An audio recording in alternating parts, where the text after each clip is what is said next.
श्री शिवाय नमस्तोभ्यम। हर हर महादेव। जय भोलेनाथ। प्रिय भक्तों, आप सभी का दिन शुभ और मंगलमय हो। दोस्तों, आज शिव महापुराण कथा का 17वां दिन है। कई लोग भगवान से डरते हैं, सोचते हैं कि अगर पूजा नहीं की, व्रत नहीं किया तो कुछ अशुभ हो जाएगा, परंतु शिव जी भय नहीं बल्कि भक्ति के प्रतीक हैं। वे आसुरी भावों को शांत करने वाले हैं। वह तो ऐसे भोले हैं जो सच्चे हृदय को बिना पुकारे ही स्वीकार कर लेते हैं। आज की कथा हमें यही समझाएगी दोस्तों कि पूजा किसी डर से नहीं बल्कि प्रेम और आभार से होनी चाहिए, क्योंकि शिव जी प्रेम में रचे देवता हैं, दया क्षमा और करुणा के सागर हैं। तो आइए दोस्तों, आज की कथा से पहले हम सभी मिलकर प्रार्थना करते हैं।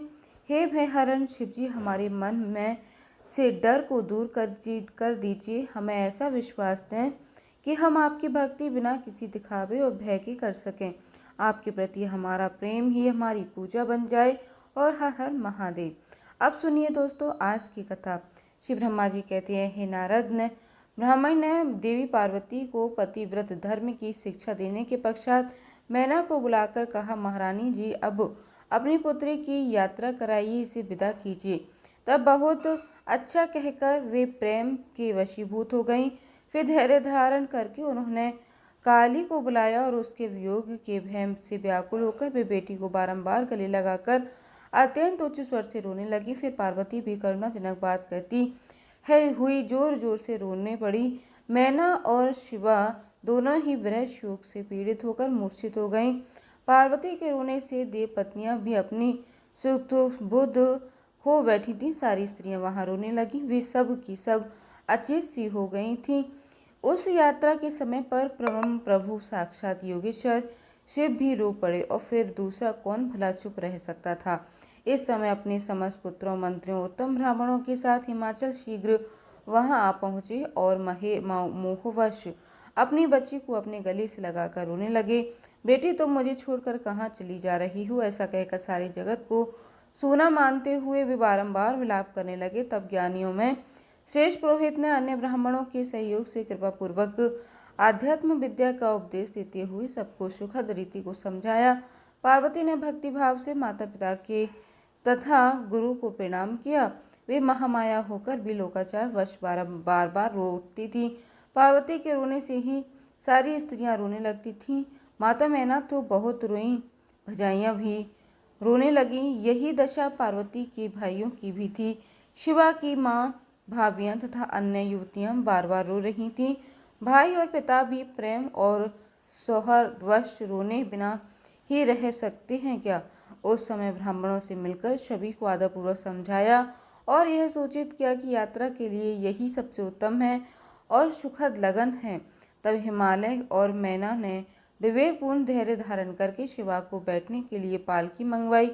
मन बहुत बोझिल हो रहा था। इसी प्रकार से पालकी मंगवाई। ब्राह्मणों को पत्नियों ने शिवा को उस पर चढ़ाया और सबने मिलकर ढेरों आशीर्वाद दिया। माता पिता और ब्राह्मणों ने भी अपनी शुभकामनाएं प्रकट की। मैना और हिमालय ने पार्वती को ऐसे ऐसे सामान दिए जो महारानी के योग्य थे। नाना प्रकार के द्रव्यों की शुभ राशि भेंट की जो दूसरों के लिए परम दुर्लभ थी। शिव ने समस्त गुरुजनों को, माता पिता को, पुरोहित और ब्राह्मणों को तथा भौजाइयों को और दूसरी स्त्रियों को प्रणाम करके यात्रा की। पुत्रों सहित बुद्धिमान हिमाचल वेशने के वशीभूत होकर पालकी के पीछे गए और उस स्थान पर पहुंचे जहां देवताओं से भगवान शिव प्रसन्नता पूर्वक प्रतीक्षा कर रहे थे। वे सब लोग बड़े प्रेम से, आनंद से परस्पर मिले। उन सब ने भगवान को प्रणाम किया और उनकी प्रशंसा करते हुए वे पुरी को लौट गए। अब कैलाश पर पहुंच चुके हैं भगवान शिव और पार्वती जी। वहां पर पहुंचकर भगवान शिव ने देवी पार्वती से कहा, देवेश्वरी, तुम सदा से ही मेरी प्राण प्रिय हो। तुम लीला पूर्वक इस बात की याद दिला रहा हूँ। तुम्हें पूर्व जन्म में की बातों का स्मरण है, अतः मेरे और अपने नित्य संबंध का यदि तुम्हें स्मरण हो तो बताओ। अपने प्राणनाथ महेश्वर की यह बात सुनकर शंकर की नित्य प्रिय पार्वती मुस्कुराती हुई बोली, हे प्राणेश्वर, मुझे सब बातों का स्मरण है, किंतु इस समय आप मौन रहिए और इस अवसर के अनुरूप जो भी कार्य हो उसी को शीघ्र पूर्ण कीजिए। श्री ब्रह्मा जी कहते हैं, नारद, प्रिय पार्वती के सैकड़ों सुधाधाराओं के समान मधुर वचन को सुनकर लोकाचार परायण भगवान विश्वनाथ बड़े प्रसन्न हुए। उन्होंने बहुत सी सामग्री एकत्रित करके नारायण आदि देवताओं की भांति भांति मनोहर भोज वस्तुएं खिलाई। इस तरह अपने विभाग में पधारे हुए दूसरे लोगों को भी भगवान शंकर ने प्रेम पूर्वक सुमधुर रस से युक्त नाना प्रकार का अन्न भोजन कराया। भोजन कराने के बाद उन सभी देवताओं ने नाना रत्नों से विभूषित होकर अपनी स्त्रियों को और सेवक गणों को के साथ आकर प्रभु चंद्रशेखर को प्रणाम किया और फिर वचनों द्वारा प्रसन्नता पूर्वक अपनी स्तुति और परिक्रमा करके शिव विवाह की प्रशंसा करते हुए वे सब लोग अपने अपने धाम को चले गए। मन साक्षात भगवान शिव ने लोकाचार वश भगवान विष्णु को और मुझको भी प्रणाम किया। ठीक उसी तरह जैसे भगवान रूपधारी श्री हरि ने महर्षि कश्यप को नमस्कार किया था, तब मैंने और श्री विष्णु ने शिव को हृदय से लगाकर उनको आशीर्वाद दिया। तदंतर श्री हरि ने उन्हें परमात्मा मानकर उनकी स्तुति की। इसके बाद मेरे सहित भगवान विष्णु शिव से विदा लेकर शिवा और शिव को प्रसन्नता पूर्वक हाथ जोड़कर उनके विवाह की प्रशंसा करते हुए अपने उत्तम धाम को चले गए। भगवान शिव भी पार्वती के साथ आनंद विहार करते हुए अपने निवास भूत कैलाश पर रहने लगे। समाज शिवगणों को इस विवाह से बड़ा सुख मिला। वे अत्यंत भक्तिपूर्वक शिव और शिवा की आराधना करने लगे। नारद, इस प्रकार मैंने परम मंगलमय शिव विवाह का वर्णन किया। यह सुखनाशक, आनंददायक तथा अन्न, धन और वायु की वृद्धि करने वाला है। जो पुरुष भगवान शिव और शिवा से मन लगाकर पवित्र होकर प्रतिदिन प्रसंग को सुनता है अथवा नियम पूर्वक दूसरों को सुनाता है, वह शिवलोक को प्राप्त कर लेता है। यह अद्भुत आख्यान कहा गया जो मंगल का आवास स्थान है। यह संपूर्ण विघ्नों को शांत करके समस्त रोगों का नाश करने वाला है। इसके द्वारा स्वर्ग, यश, आयु तथा पुत्र और पौत्रों की प्राप्ति है। यह संपूर्ण कामनाओं को पूर्ण करता है, इस लोक में भोग देता है और परलोक में मोक्ष प्रदान करता है। इस सुप्रसंग को सुनने से अप मृत्यु का शमन होता है और परम शांति की प्राप्ति होती है। यह समस्त दुष्पनों का नाशक तथा बुद्धि और विवेक आदि का साधक है। अपने शुभ की इच्छा रखने वाले लोगों को शिव संबंधी सभी उत्सवों को में प्रसन्नता के साथ प्रयत्नपूर्वक इसका पाठ करना चाहिए। यह भगवान शिव को संतोष प्रदान कराने वाला है। विशेष देवता आदि की प्रतिष्ठा के समय तथा शिव संबंधी सभी कार्यों के प्रसंग में प्रसन्नता पूर्वक इसका पाठ करना चाहिए अथवा पवित्र होकर शिव पार्वती के इस कल्याणकारी चित्र का श्रवण करना चाहिए। ऐसा करने से समस्त कार्य सिद्ध हो जाते हैं। यह सत्य है और इसमें कोई संशय नहीं। वंदना करने से जिनका मन प्रसन्न हो जाता है, जिन्हें प्रेम अत्यंत प्यारा है, जो प्रेम प्रदान करने वाले, पूर्ण में भक्तों की अभिलाषा पूर्ण करने वाले, संपूर्ण ऐश्वर्यों को एकमात्र आवास स्थान और कल्याण स्वरूप है। सत्य, जिनका श्री विग्रह है, जो सत्य में जिनका ऐश्वर्य त्रिकाला बाधित है, जो सत्य प्रिय और सत्य प्रदाता है। ब्रह्मा और विष्णु जिनकी स्तुति करते हैं, स्वेच्छ अनुसार शरीर धारण करने वाले उन भगवान शंकर की मैं वंदना करता हूँ। श्री नारद जी ने पूछा, देवताओं का मंगल करने वाले हे देव परमात्मा शिव तो सर्वसमर्थ हैं। आत्मा राम होकर भी उन्होंने जिस पुत्र की उत्पत्ति के लिए पार्वती जी के साथ विवाह किया था, उनके वह पुत्र किस प्रकार उत्पन्न हुआ था, तारकासुर का वध कैसे हुआ है। ब्राह्मण, मुझ पर कृपा करके यह सारा वृत्तांत पूर्ण रूप से कहिए। इसको उत्तर में श्री ब्रह्मा जी ने कथा प्रसंग सुनाकर के कुमार के गंगा से उत्पन्न होने तथा कृतिका आदि 6 स्त्रियों के द्वारा उनके पाले जाने, उन 6 की संतुष्टि के लिए उन्होंने 6 मुख धारण करने और कृतिकाओं के द्वारा पाले जाने के कारण उनका कार्तिकेय नाम होने की बात कही।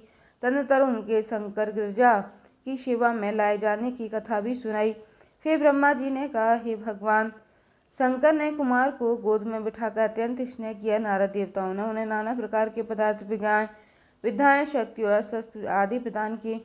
पार्वती के हृदय में प्रेम समाता नहीं था। उन्होंने हर्षपूर्वक मुस्कुराकर कुमार को परमोत्तम ऐश्वर्य प्रदान किया, साथ ही चिरंजीवी भी बना दिया। लक्ष्मी ने दिव्य संपत्ति तथा एक विशाल और मनोहर हार अर्पित किया। सावित्री ने प्रसन्न होकर सारी शुद्ध विद्याएं प्रदान की। मुनि से जिस प्रकार वहाँ महोत्सव मनाया गया, सभी के मन प्रसन्न थे।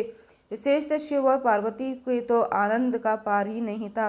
इस बीच देवताओं ने भगवान शंकर से कहा, हे प्रभु, यह तारकासुर कुमार के हाथों से ही मारा जाने वाला है, इसलिए यह उत्तम चर घटित हुआ है। अतः हम लोगों से के सुखार्थ उसका नाम करने हेतु कुमार को आज्ञा दीजिए। हम लोग आज यह अस्त्र से सुसज्जित होकर तारक को मारने के लिए रण यात्रा करेंगे। श्री ब्रह्मा जी कहते हैं, हे मुनि, यह सुनकर भगवान शंकर का हृदय दयार्थ हो गया। उन्होंने उनकी प्रार्थना स्वीकार करके उसी समय तारक का वध करने के लिए अपने पुत्र को देवताओं को सौंप दिया। फिर तो शिव जी की आज्ञा मिल जाने पर ब्रह्मा विष्णु आदि सभी देवता एकत्रित होकर के आगे करके तुरंत ही उस पर्वत से चले गए। उस समय श्री हरि आदि देवताओं के मन में पूर्ण विश्वास था कि वे अवश्य ही तारक का वध कर डालेंगे। वे भगवान शंकर के तेज से प्रभावित होकर कुमार के सेना पर्वत में तारक का संहार करने के लिए आए। उधर महाबली तारक ने जब देवताओं से इस उद्योग को सुना तो वह भी एक विशाल सेना के साथ देवों से युद्ध करने के लिए तत्काल ही चल पड़ा। उसकी उस विशाल वाहिनी को आते देवताओं को परम विस्मय हुआ। फिर तो वे भी बलपूर्वक बारंबार सिंहनाद करने लगे। उसी समय तुरंत वहीं भगवान शंकर की प्रेरणा से विष्णु आदि समस्त देवताओं की अति आकाशवाणी हुई।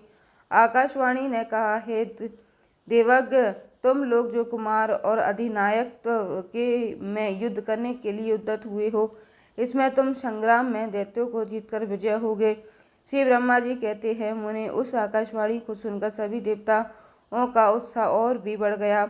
उनका भय जाता रहा और वे विरोचित गर्जना करने लगे। उनकी युद्ध कामना बलवती हो उठी और वे सब के सब कुमार को अग्रणी बनाकर बड़ी उतावली के साथ महिषागर संगम को गए।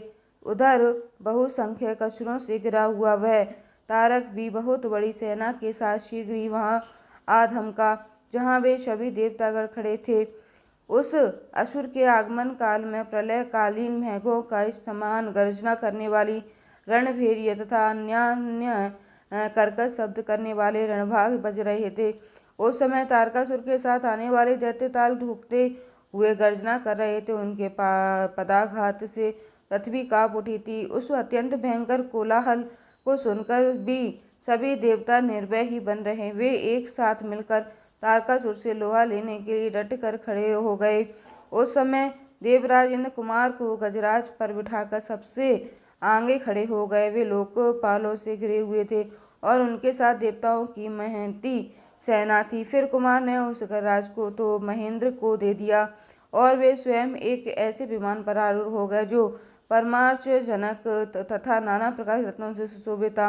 उस समय उस विमान पर सवार होने से सर्वगुण संपन्न महायशवी शंकर पुत्र तथा उत्कृष्ट शोभा से संयुक्त होकर सुशोभित हो रहे थे। उन पर परम प्रकाशमान चवर डुलाए जा रहे थे। इसी बीच बलाभिमानी और महावीर देवता और दैत्य क्रोध से विवल होकर परस्पर युद्ध करने लगे। उस समय देवताओं और दैत्यों में बड़ा घमासान युद्ध हो गया। क्षण भर में ही सारी रणभूमि रणमुंडों से व्याप्त हो गई। तब महाबली तारकासुर बहुत ही बड़ा सेना के साथ देवताओं से युद्ध करने के लिए वेग पूर्वक आगे बढ़ा। उस रण दुर्मत तारक को युद्ध की कामना से आगे बढ़ते देख इंद्रादि देवता तुरंत ही उसके सामने आए।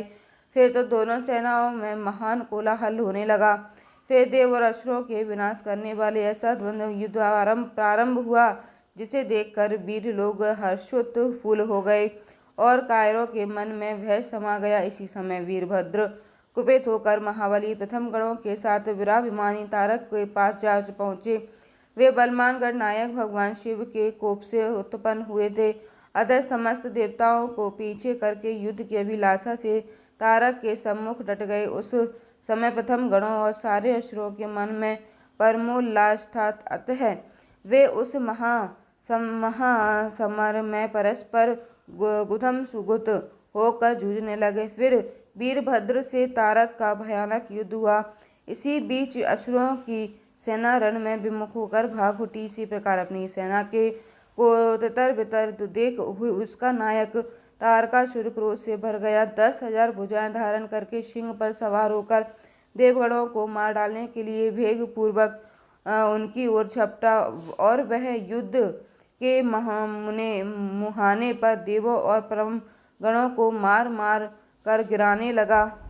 तब प्रथम गणों के नेता महाबल वीरभद्र उसके उस कर्म को देखकर उसका वध करने के लिए अत्यंत कुपित हो उठे। फिर तो उन्होंने भगवान शिव के चरण कमल का ध्यान करके एक ऐसा श्रेष्ठ त्रिशूल हाथ में लिया जिसके तेज से सारी दिशाएं और आकाश प्रकाशित हो उठे। उसी अवसर पर महान कौतुक प्रदर्शन करने वाले स्वामी कार्तिक ने तुरंत ही बहाव द्वारा कहलाकर उस युद्ध को रोक दिया।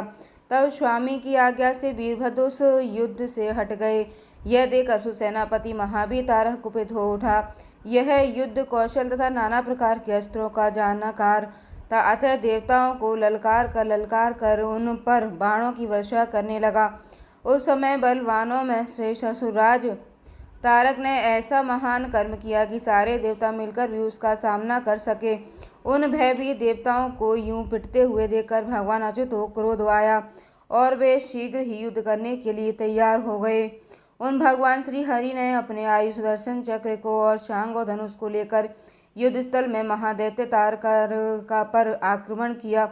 हे मुनि, तदनंतर सबके देखते देखते ही श्रीहत और तारकासुर ने अत्यंत भयंकर और रोमांचकारी महायुद्ध छिड़ गया। इसी बीच अच्युत ने कुपित होकर महान सहनाद किया और धकती हुई ज्वालाओं से प्रकाश वाले अपने चक्र को उठा लिया। यह सब देखकर श्रीहरि ने उसी चक्र से दैत्यराज तारक का पर प्रहार कर दिया। उसी चोट से अत्यंत व्यथित होकर वह असुर पृथ्वी पर गिर पड़ा, परंतु वह असुर नायक तारक अत्यंत बलवान था, अतः तुरंत ही उठकर उस दैत्यराज ने अपनी शक्ति से चक्र को टुकड़े टुकड़े कर दिए। मुनि, भगवान विष्णु और तारकासुर दोनों बलवान थे और दोनों में अगाध बल था, अतः युद्ध स्थल में वे परस्पर जूझने लगे। तब भगवान श्री हरि और तारकासुर दोनों युद्ध कर रहे थे, जिनमें अगाध बल था। वे दोनों एक दूसरे के साथ युद्ध करते हुए थकने लगे। यह सब देखकर ब्रह्मा जी ने कहा, शंकर सुबन स्वामी कार्तिक, तुम तो देवादिदेव हो। पार्वती विष्णु और तारकासुर का यह व्यर्थ युद्ध शोभा नहीं दे रहा है, क्योंकि विष्णु के हाथों इस तारक की मृत्यु कभी नहीं होगी। यह मुझसे वरदान पाकर अत्यंत बलवान हो गया है। यह मैं बिल्कुल सत्य बात कह रहा हूँ। पार्वती नंदन, तुम्हारे अलावा इसी पापी को मारने वाला दूसरा कोई नहीं है, इसलिए महाप्रभु तुम्हें मेरे कथन अनुसार ही करना चाहिए। पर तुम शीघ्र ही उस दैत्य का वध करने के लिए तैयार हो जाओ, क्योंकि हे पार्वती पुत्र, तारक का वध संहार करने के निमित्त ही तुम शंकर जी से उत्पन्न हुए हो।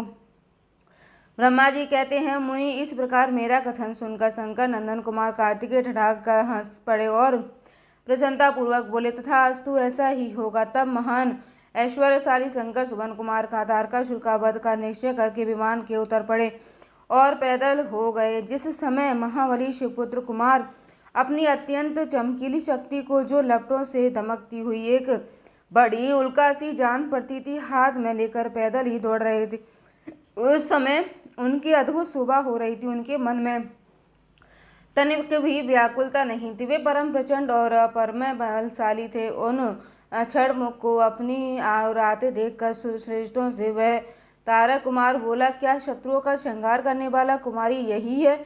मैं अकेला वीर इसके साथ युद्ध करूंगा और मैं ही समस्त वीरों, प्रथम गणों, लोकपालों, श्री हरि जिनके नायक हैं, उन देवों को भी मार डालूंगा। फिर देवताओं के दुर्वचन कहकर ये वह असुर तारक भीषण युद्ध करने लगा। उस समय बड़ा विकट संग्राम हुआ। तब शत्रु वीरों का संहार करने वाले कुमार शिवजी के चरण कमलों का स्मरण करके तारक के वध का विचार किया। फिर तो तेजस्वी महाबली कुमार रोष वेश में आकर गर्जना करने लगे और बहुत बड़ी सेना के साथ युद्ध के लिए डटकर खड़े हो गए। उस समय समस्त देवताओं ने जय जयकार का शब्द किया और देवर्षियों ने इष्टवाणी द्वारा उनकी स्तुति की। तब तारक और कुमार का संग्राम आरंभ हुआ, जो अत्यंत दुष्महान, भयंकर और संपूर्ण प्राणियों को भयभीत करने वाला था। कुमार और तारक दोनों ही शक्ति युद्ध में परम प्रवीण थे, इसलिए अत्यंत रोषावेश में वे परस्पर एक दूसरे पर प्रहार करने लगे। परम पराक्रमी वे दोनों नाना प्रकार के पैतरे बदलते हुए गर्जना कर रहे थे और अनेक प्रकार से दाम पेच एक दूसरे पर आघात कर रहे थे। उस समय देवता, गंधर्व, किन्नर सभी मौन खड़े होकर यह दृश्य देखते रहे। उन्हें परम विस्मय हुआ, यहाँ तक कि वायु का चलना बंद हो गया, सूर्य की प्रभा फीकी पड़ गई और पर्वत और वन कानों सहित सारी पृथ्वी कांप उठी। इसी अवसर पर हिमालय आदि पर्वत स्नाभिभूत होकर कुमार की रक्षा के लिए वहां आए। तब उन सभी पर्वतों को भयभीत देखकर शंकर और गिरिजा के पुत्र कुमार ने सांत्वना देकर बोले, महाभाग पर्वतों, तुम लोग खेद मत करो, तुम्हें किसी प्रकार की चिंता करनी नहीं चाहिए। मैं आज तुम लोगों की आंखों के सामने इस पापी का काम तमाम कर दूंगा। ऐसा कहकर उन पर्वतों को देवगणों को ठाटस बताकर कुमार ने गिरिजा और शंभु को प्रणाम किया तथा अपनी कांतिमती शक्ति को हाथ में ले लिया। शंभु पुत्र कुमार महाबली तथा महान ऐश्वर्यशाली थे। जब उन्होंने तारक का वध करने की इच्छा से शक्ति हाथ में ली, उस समय उनकी अद्भुत प्रेरणा हुई। फिर शंकर जी के तेज से संपन्न कुमार ने उस शक्ति को तारकासुर पर, जो समस्त लोगों को नष्ट करने वाला था, प्रहार कर दिया। उस शक्ति के आघात से तारकासुर के सभी अंग छिन्न भिन्न हो गए और संपूर्ण असुर गणों के अधिपति महावीर सहसा धराशायी हो गया।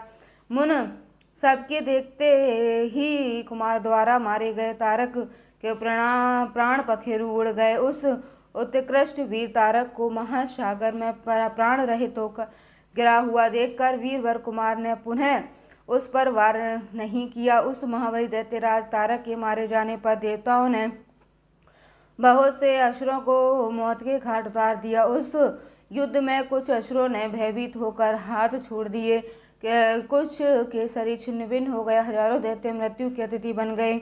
कुछ शरणार्थी दैत्य अंजलि बांधकर पाही पाही रक्षा के लिए रक्षा कीजिए ऐसा कहकर पुकारते हुए कुमार के शरणापन्न हो गए।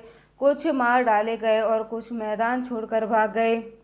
सहस्त्रों दैत्य जीवन की आशा में भागकर पाताल में घुस गए। उन सब की आशाएं भग्न हो गई थी और मुख पर दीनता छा गई थी। मुनीश्वर, इस प्रकार वे सारी दैत्य सेना विनष्ट हो गई। देवगों के भय से कोई भी वहां ठहर नहीं सका। उस दुरात्मा तारक के मारे जाने पर सभी लोग निष्कंटक हो गए और इंद्र आदि सभी देवता आनंद मग्न हो गए। यू कुमार को विजय देखकर एक साथ ही संपूर्ण देवताओं तथा त्रिलोकी के समस्त प्राणियों को महान आनंद हुआ। उस समय भगवान शंकर भी कार्तिकेय की विजय का समाचार पाकर प्रसन्नता से भर गए। पार्वती जी के साथ गढ़ों से घिरे हुए वहां पधारे। तब जिनके हृदय से स्नेह समाता नहीं था, वे पार्वती जी परम प्रेम पूर्वक सूर्य के समा तेजस्वी अपने पुत्र कुमार को अपनी गोद में लेकर लाड़ प्यार करने लगी। उसी अवसर पर अपने पुत्रों से घिरे हुए हिमालय से बंधु बांधवों तथा अनुयायियों के साथ आकर शंभु, पार्वती और गु का स्तवन किया। फिर संपूर्ण देवता मुनिगण सिद्ध और चरणों में शिवनंदन कुमार शंभु और परम प्रसन्न हुए। पार्वती जी की स्तुति की। उस समय उपदेवों ने बहुत बड़ी पुष्प वर्षा की। सभी प्रकार के बाजे बजने लगे। विशेष रूप से जय जयकार और नमस्कार के शब्द बारंबार उच्च स्वर से गूंजने लगे। उस समय वहां एक महान विजयोत्सव मनाया गया, जिसमें कीर्तन की विशेषता थी और वह स्थान गाने बजाने के शब्द से अधिकाधिक ब्रह्म घोष से व्याप्त हो रहा था। मुझे समस्त देवगणों ने प्रसन्नतापूर्वक गा बजाकर तथा हाथ जोड़कर भगवान जगन्नाथ की स्तुति की। फिर सबसे प्रशंसित तथा अपने गणों से घिरे हुए भगवान रुद्र जगत जननी भवानी के साथ अपने निवास कैलाश स्थान पर्वत की ओर चले गए। इधर तारक को मरा हुआ देखकर सभी देवताओं तथा अन्य समस्त प्राणियों के चेहरे पर हंसी खिलने लगी। वे भक्ति पूर्वक शंकर सुबन कुमार की स्तुति करने लगे। वे सब मिलकर इस स्तुति कर रहे थे। वे, हे देव, तुम दानव श्रेष्ठ तारक का हनन करने वाले हो, तुम्हें नमस्कार है। शंकर नंदन, तुम बाणासुर प्राणों का अपहरण करने वाले तथा प्रलंबासुर को विनाशक हो, तुम्हारा स्वरूप परम पवित्र है। हम सब आपका अभिनंदन करते हैं। ब्रह्मा जी कहते हैं, हे मुनि, जब विष्णु आदि देवता ने इस प्रकार कुमार का स्तवन किया, तब उन प्रभु ने सभी देवों को क्रमश नया नया वर प्रदान किया। फिर पर्वतों की स्तुति करते हुए देखकर वे शंकर तनय परम प्रसन्न हुए और उन्हें वर देते हुए बोले, भुद्रो, तुम सभी पर्वत तपस्वियों द्वारा पूजनीय तथा कर्मठ और ज्ञानियों के लिए सेवनीय होंगे। यह जो मेरे पितामह पर्वत श्रेष्ठ हिमवान है, यह महाभाग आज से तपस्वियों के लिए फलदाता होंगे। तब देवता बोले, कुमार, यूं असुर राज तारक को मारकर तथा देवों को वर प्रदान करके तुमने हम सबको तथा चराचर जगत को सुखी कर दिया है। अब तुम्हें परम प्रसन्नता पूर्वक अपने माता पिता पार्वती और शंकर का दर्शन करने के लिए शिव के निवास भूत कैलाश पर चलना चाहिए। ब्रह्मा जी कहते हैं, मुने फिर सब देवताओं के साथ विमान पर चढ़कर कुमार स्कंद शिव जी के समीप कैलाश पर पहुंचे। उस समय शिव शिवा ने बड़ा आनंद मनाया। देवताओं ने शिव जी की स्तुति की। शिव जी ने उन्हें वरदान तथा अभयदान करके विदा किया। मुने उस अवसर पर देवताओं को परम आनंद प्राप्त हुआ। वे शिव पार्वती तथा शंकर नंदन कुमार के रमणीय यश को बखान करते हुए अपने अपने लोक को चले गए। इधर परमेश्वर शिवा भी शिवा कुमार तथा गणों के साथ आनंद पूर्वक उस पर्वत पर निवास करने लगे। मुने इस प्रकार जो शिव भक्त से ओतप्रोत सुखदायक और दिव्य है कुमार, वह सारा चित्र मैंने तुमसे वर्णन कर दिया है। अब और क्या सुनना चाहती हो? श्री सूत जी कहते हैं, तारकासुर और कुमार के उत्तम और अद्भुत वृत्तांत को सुनकर नारद जी को बड़ी प्रसन्नता हुई। उन्होंने पुनः प्रेम पूर्वक श्री ब्रह्मा जी से कहा, पूछा, नारायण नारायण, हे देव आप तो शिव संबंधी ज्ञान किया था सागर हैं। हे प्रजाना, मैंने स्वामी कार्तिक के संवृत्तांत को जो अमृत से भी उत्तम है सुन लिया। अब गणेश जी का उत्तम चरित्र भी सुनना चाहता हूँ। आप कृपया उनका जन्म वृत्तांत तथा दिव्य चरित्र जो संपूर्ण मंगलों के लिए भी मंगल स्वरूप है वर्णन कीजिए। सूत जी कहती है, महामुने, नारद का ऐसा वचन सुनकर ब्रह्मा जी का मन हर्ष से गदगद हो गया। वे शिव जी का स्मरण करके बोले, नारद, पहले मैंने जो विधि पूर्वक गणेश जी की उत्पत्ति का वर्णन किया था कि शनि की दृष्टि पड़ने से गणेश जी का मस्तक कट गया था, तब उस पर हाथी का मुख लगा दिया गया, वह कल्पांतकर की कथा थी। अब श्वेत कल्प की घटित हुई गणेश जी के जन्म की कथा का वर्णन करता हूँ, जिसमें कृपालु शंकर ने भी उनका मस्तक काट लिया था। ध्यान पूर्वक सुनो। मनु, इस विषय में तुम्हें तनिक भी संदेह नहीं करना चाहिए, क्योंकि भगवान शंभु कल्याणकारी सृष्टिकर्ता और सबके स्वामी हैं। वे ही सगुण और निर्गुण भी हैं। उन्हीं की लीला से सारे विश्व की सृष्टि, रक्षा और विनाश होता है। नारद, अब प्रस्तुत विषय को आदर पूर्वक श्रवण करो। एक समय पार्वती जी की जया विजय नाम वाली सखियां उनके पास आकर विचार करने लगी। सखी, सभी गण रुद्र के ही हैं। नंदी भृंगी आदि जो हमारे हैं, वे भी शिव की ही आज्ञा का पालन में तत्पर रहते हैं। जो असंख्य प्रमाण गण हैं, उनमें भी हमारा कोई नहीं है। वे सभी शिवाज्ञा परायण होकर द्वार पर खड़े रहते हैं। सखी, अगर वे सभी हमारे भी हैं, तब भी उनसे हमारा मन नहीं मिलता। अतः हे पाप रहते आपको भी हमारे लिए गण की रचना करनी चाहिए। श्री ब्रह्मा जी कहते हैं, मुने, जब सखियों ने पार्वती जी से ऐसा सुंदर वचन कहा, तब उन्होंने उस हितकारक माना और वैसा करने का विचार भी किया। फिर किसी समय जब पार्वती जी स्नान कर रही थी, तब सदाशिव नंदी को डरा धमका कर घर के भीतर चले आए। शंकर जी को आते देखकर स्नान करती हुई जगत जननी पार्वती उठकर खड़ी हो गई। उस समय उनको बड़ी लज्जा आई, वे आश्चर्यचकित हो गई। उस अवसर पर उन्होंने सखियों के वचन को हितकारक तथा सुखप्रद माना। उस समय ऐसी घटना घटित होने पर परमाया परमेश्वरी से पत्नी पार्वती ने मन में ऐसा विचार किया कि मेरा भी कोई ऐसा सेवक होना चाहिए जो परम शुभ कार्य कुशल और मेरी ही आज्ञा में तत्पर रहने वाला हो, उसे तनिक भी विचलित होने वाला ना हो। ऐसा मन में विचार कर पार्वती देवी अपने शरीर के मैल से एक ऐसे चेतन पुरुष का निर्माण किया जो संपूर्ण शुभ लक्षणों से युक्त था। उसके भी सभी अंग सुंदर और दोष रहित थे। उसका विवाह शरीर विशाल, परम शोभायमान और महान बल पराक्रम से संपन्न था। देवी ने उसे अनेक प्रकार के वस्त्र, नाना प्रकार के आभूषण और बहुत सा उत्तम आशीर्वाद देकर कहा कि तुम मेरे पुत्र हो, मेरे अपने ही हो। तुम्हारे समान प्यारा मेरे यहाँ कोई दूसरा नहीं है। पार्वती जी के ऐसा कहने पर वह पुरुष उन्हें नमस्कार करने वाला, माँ, आज मैं आपको कौन सा कार्यान पड़ा है, मैं आपके कहे अनुसार उसे जरूर पूर्ण करूँगा। गणेश जी के इस प्रकार पूछने पर पार्वती जी अपने पुत्र को उत्तर देते हुए बोली कि तात तुम मेरे पुत्र हो, मेरे अपने ही हो, इसलिए तुम मेरी बात सुनो। आज से तुम मेरे द्वारपाल हो जाओ। सतपुत्र, मेरी आज्ञा के बिना कोई भी हठ पूर्वक मेरे महल के भीतर प्रवेश ना कर पाए, चाहे वह कहीं से भी आए, कोई भी आए। बेटा, यह मैंने तुमसे बिल्कुल सत्य की बात कही है। ब्रह्मा जी कहते हैं, मुने, ऐसा कहकर पार्वती जी ने गणेश के हाथ में एक सदर छड़ी दे दी। उस समय उनके सुंदर रूप को निहार कर पार्वती जी हर्षमग्न हो गईं।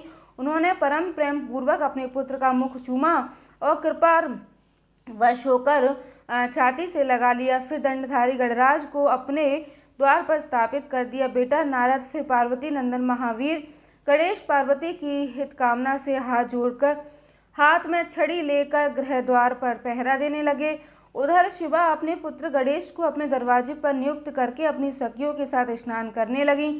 मुनि श्रेष्ठ, इसी समय भगवान शिव जो परम कौतुकी तथा नाना प्रकार की लीलाएं रचने में निपुण है, फिर द्वार पर आ पहुंचे। गणेश जी उन पार्वती पति को तो पहचाने नहीं थे, अतः तुरंत बोल उठे, देव माता की आज्ञा के बिना तुम अभी भीतर मत जाओ। माता स्नान करने के लिए गई हैं, तुम कहाँ जाना चाहते हो? इस समय यहाँ से हट जाओ। ऐसा कहकर गणेश ने उन्हें रोकने के लिए छड़ी हाथ में ले ली।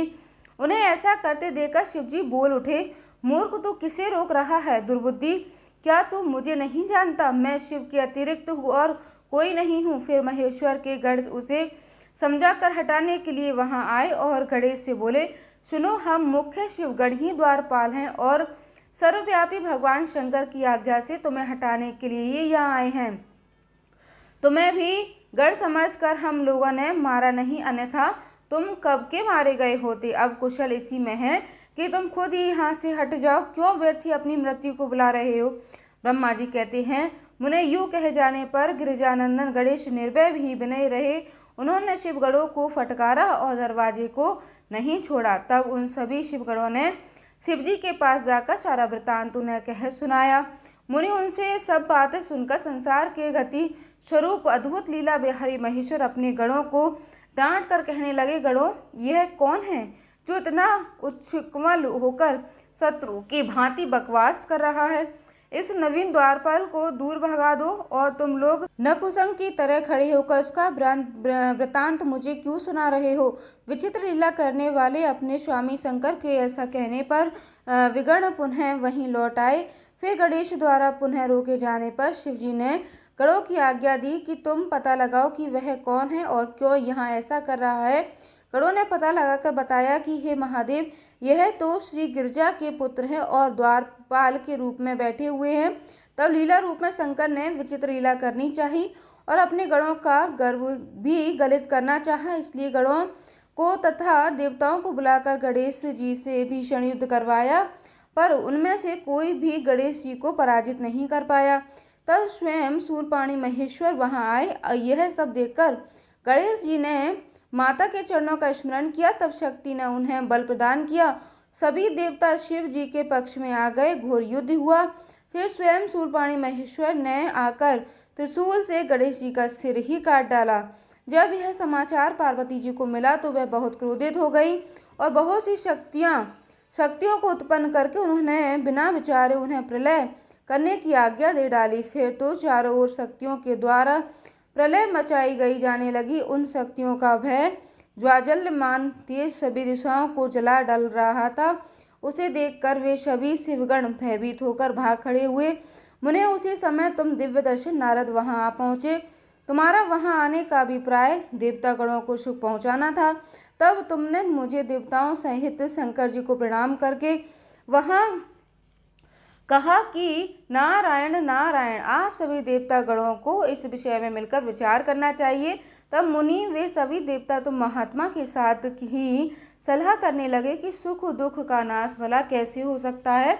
फिर उन्होंने यही निश्चय किया कि जब तक गिरजा देवी कृपा नहीं करेंगी तब तक सुख प्राप्ति ही नहीं हो सकेगा। अब इस विषय में और विचार करना एकदम व्यर्थ है।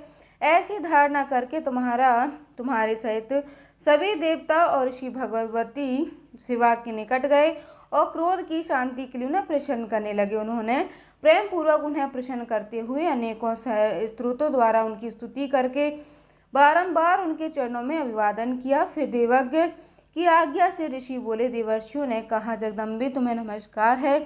हे शिव पत्नी तुम्हें प्रणाम है। चंडिके तुम्हें हमारा अभिवादन प्राप्त है। हे कल्याणकारी तुम्हें बारंबार प्रणाम है। अम्बे तुम्हें आदि शक्ति हो।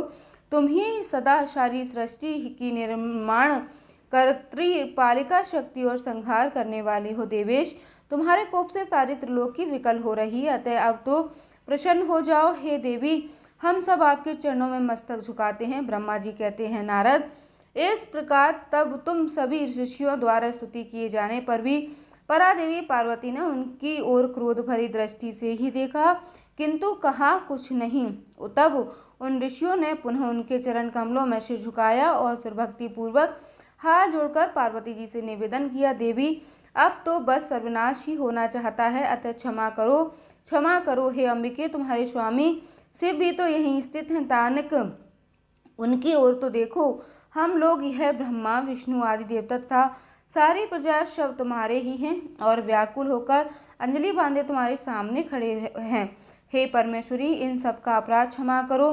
शिव आप इन्हें शांति प्रदान करो। ब्रह्मा जी कहते हैं, मुने सभी देवर्षियों ने ऐसा कहकर अत्यंत दिन भाव से व्याकुल होकर हाथ जोड़े और चंडिका के सम्मुख खड़े हो गए। उनका ऐसा कथन सुनकर चंडिका देवी प्रसन्न हो गई, उनके हृदय में करुणा का संचार आया।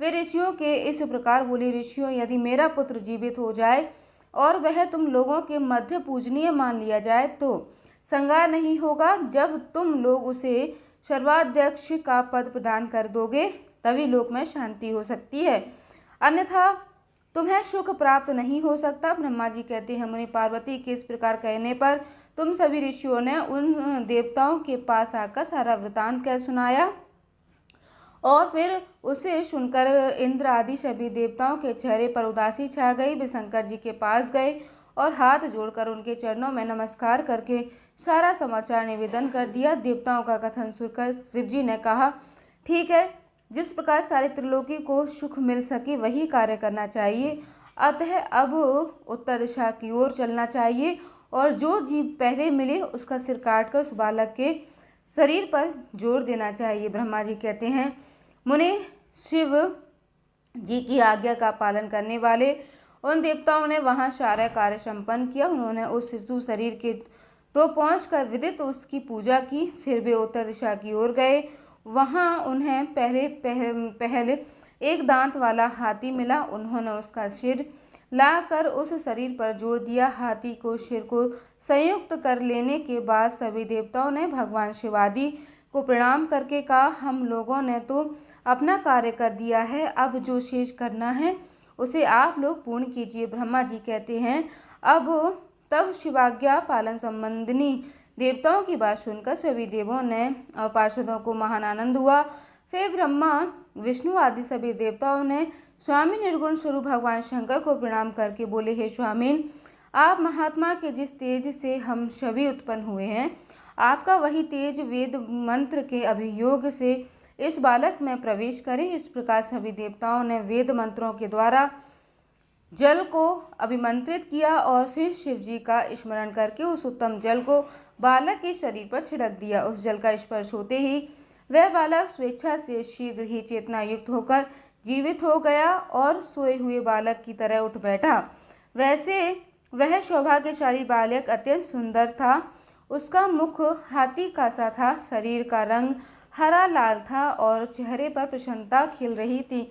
उसकी आकृति कामनीय थी और उसकी सुंदर प्रभा फैल रही थी। मुनीश्वर पार्वती नंदन उस बालक को जीवित देखकर वहां उपस्थित सभी लोग आनंद मग्न हुए गए और सारा दुख दूर हो गया। तब हर्ष विभोर होकर सभी लोगों ने उस बालक को पार्वती जी को दिखाया और अपने पुत्र को जीवित देखकर पार्वती जी भी अपरम प्रसन्न हुई। जय भोलेनाथ।